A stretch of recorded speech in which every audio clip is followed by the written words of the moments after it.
أفحسبتم أنما خلقناكم عبثا وأنكم إلينا لا ترجعون এ বান্দা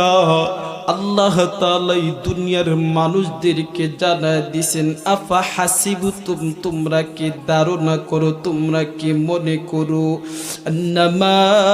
খলাকনাকুম আমি তোমাদেরকে বানাইলাম আবাসনার তো কুয়া কারণে নিষ্প্রয়োজনে আর তোমরা কি ভেবেছো লা তুরজাউন আমি আল্লাহর কাছে তোমরা আর কোনো দিন ফিরে আসবা না। এই জন্য বান্দা এই